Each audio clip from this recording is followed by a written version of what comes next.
Hey, hello everyone. This is Connie from Chaos to Peace Consulting, and I wanted to quickly make a live video and answer a question that came up earlier today. I have a friend who was very unfortunate, and she had a full computer and a full iPad and a full iPhone, and she needed to declutter these digital files. And somebody else asked her how she's keeping up her energy while doing it, because it is a daunting task after all. And so I thought, well, if she has this question, maybe you have this question too. And so I thought I'd give you real quick 5 tips on how to keep the energy up. Okay, I make some notes so I don't miss anything. So, well, the first tip I would say is have a strong goal and a nice vision how you're going to feel once it's done. And then while you're working on decluttering, whether it's digital clutter or household clutter or whatever clutter comes your way, keep that goal in mind. Keep in mind how you're going to feel, how much better you're going to feel. And if you have ever decluttered before, you know it feels like a physical weight falling off of you. So it definitely feels much better. So look forward to that and kind of imagine how you will feel. The second tip is that find a strong motivation why you want to do it. Like, you have the goal, you want to be decluttered, whatever it is, but why? Why is it? And a strong motivation is not just, well, because I want to be decluttered. That might not be strong enough. So one strong motivation could be, I don't want to feel embarrassed when somebody comes and visits. That could be a really nice and strong motivation. Or a date could be a good motivation, like you invite somebody on purpose, or you schedule a party or something, and until then you want to be decluttered. With digital clutter that might not work so much, but maybe you just set yourself another goal before I go on vacation, or before we just had a holiday, Easter, so maybe that doesn't work right now, but until Christmas or until my summer vacation or something like that.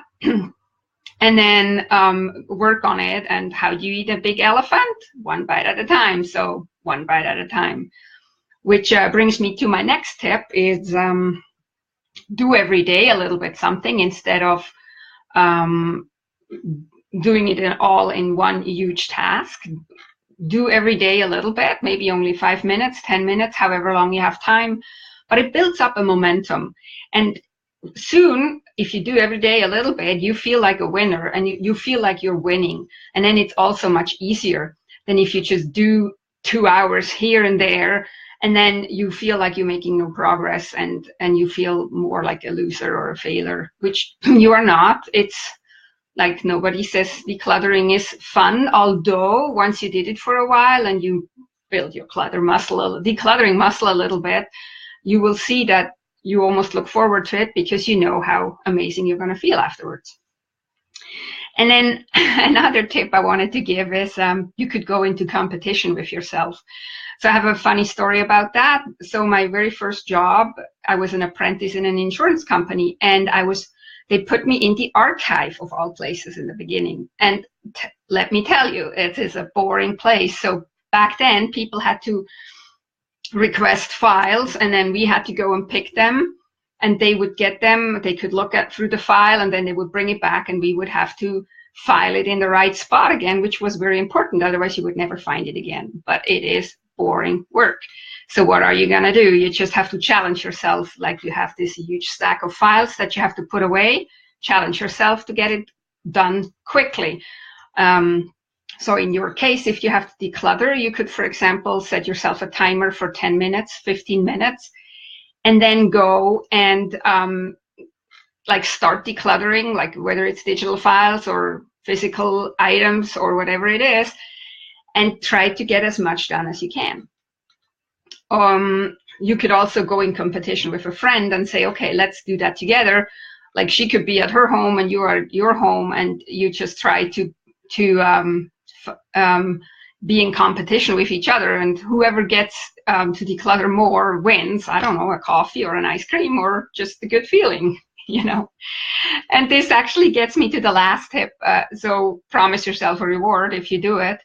Either a reward for doing it every day for a little while, although the reward will be that you will feel amazing and you will actually feel like you're making progress. Or you give yourself a real reward, like I said, go for coffee or buy yourself something. Not necessarily a good idea if you want to declutter and reduce your belongings, but you never know. You could go to the movies, go to date night with your husband, come up with some reward that you could give yourself. So these are my 5 tips that I wanted to give real quick, and I hope it helps, that you can keep motivated and stay motivated and keep your energy up while decluttering, while you are in the process of decluttering, which often takes longer than we want it to be, but that's just how you can get through daunting tasks. Okay, thanks for joining me. Nobody was here live, which is okay. You're probably gonna catch the replay, so hopefully you enjoy, and let me know in the comments below which tip you like best. Okay, thanks so much. Connie Graf from Chaos to Peace Consulting. Bye.